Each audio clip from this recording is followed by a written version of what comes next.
Welcome back. Today I'm going to talk about the third shot drop and string theory, at least as I think it applies to pickleball.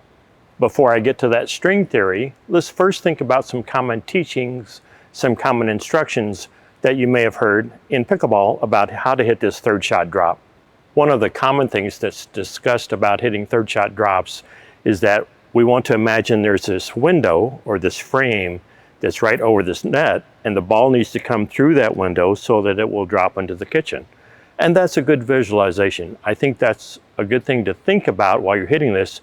We want to keep the ball as it comes across the net within this tight area, this tight window frame, for it to be able to drop into the kitchen. I don't think there's a lot of discussion about the size and the location of the frame of that square or that rectangle over the net, and that's probably okay. So you might imagine yours looking like this, or like this, or like this, or like this. I haven't seen or heard a lot of discussion on how big or how small that window or that frame should be over this net for that ball to drop into the kitchen. Now, obviously, we don't want it too high because the ball coming through is just going to give my opponent a high ball to kill. We don't want it maybe to be too low to the net because then we start dropping balls into the net. So it would be good if you have an idea of what your window frame would look like to get that ball to come through and land in the kitchen. So decide that on your own. I like the idea of this frame over the window to try and get that ball to go through. I did a different video on, as we're targeting and some targeting techniques, is to kind of ignore the net, and we're really focusing on a target of the court or a person across the net. And that's what I'm focused on when I'm hitting a ball off of either side and trying to get the ball to that location. If I do that well and use my mechanics well, then the net kind of disappears, it goes away. So I'm not really factoring the net into my targeting, into how I'm hitting this ball, unless I'm trying to hit their feet and I can see their feet through the net, but the net's in the way. So I will take that into account and go, well, I need to hit their knees or their hips or put it at that height across the net. And once I make that decision, then the net goes away and I'm not really factoring that in. So I like the idea of this frame of this window over the net. That's a cool thing to do, but I don't want that to be the driving factor. As we're hitting these third shot drops, ideally we're focused here, somewhere here in the kitchen on the court, and that's where we're aiming. And we're not necessarily aiming through this window frame that's above this net, however big yours is. So ideally, in my opinion, as I'm hitting these, I'm trying to hit a certain spot on this court, and I'm kind of ignoring this net. Now, as I hit these shots, then I can calculate, did it go too high, too low, too left, too right, and I make those adjustments. So I like the picture frame idea, the visualization as we're hitting these, although I'm not really focused on that a ton. I'm more focused on an area of the court here where I'm trying to hit this ball and have that ball land. Getting back to this frame or this window over the net, I think it's a good thing. There's one deficiency in it that I don't think really takes into account if I have this window, and that is this ball could be traveling at different trajectories through that window. So say if my window's here, I could loop this ball really high, it comes through this window, but it ends up bouncing high, right? Or it could be just flat and come through this window and never drop into the kitchen. And there's all these variations. So just getting through this window, there are a number of ways that ball could travel before it gets there to go through this window that aren't really that good. And that's where I think the string theory comes into play. So I have this line set up, this string set up to represent the flight path of the ball. And as you know, I'm a big proponent of trying to hit the ball down around our knee. We can't always do that, but our job is to run to get into that position so that that ball is down here in a consistent location. So I hit it out of that consistent location. It should be more consistent going across that net.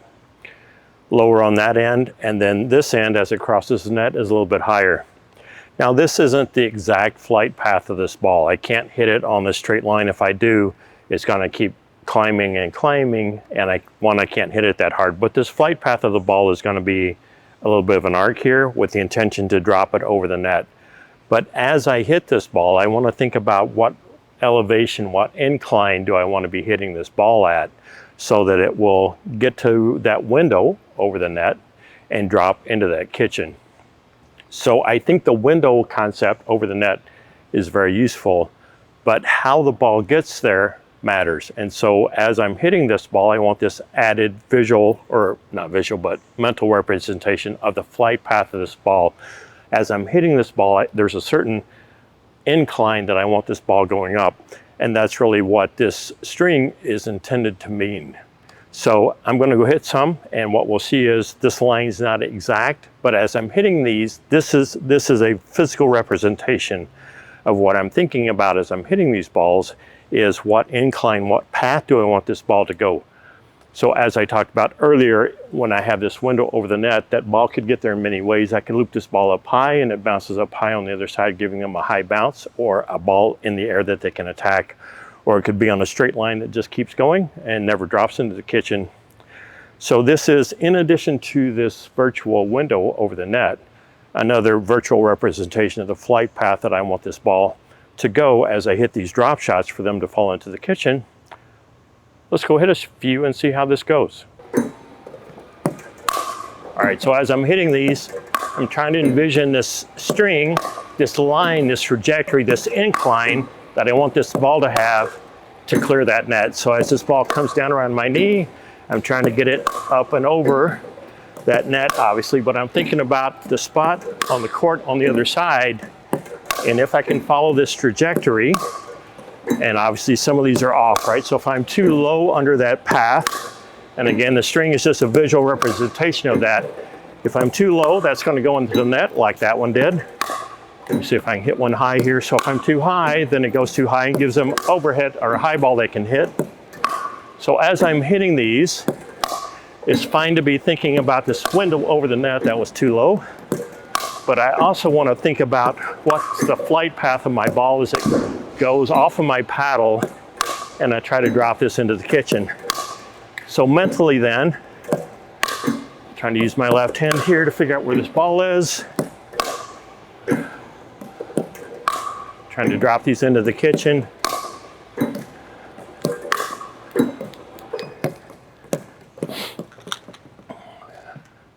So that's what I'm trying to accomplish with this line, with this string, is as I hit this ball, I want to think about what's the angle of incline that I want this ball to go on, what's the path I want this ball on to get up to this net, go through that window, and drop into the kitchen.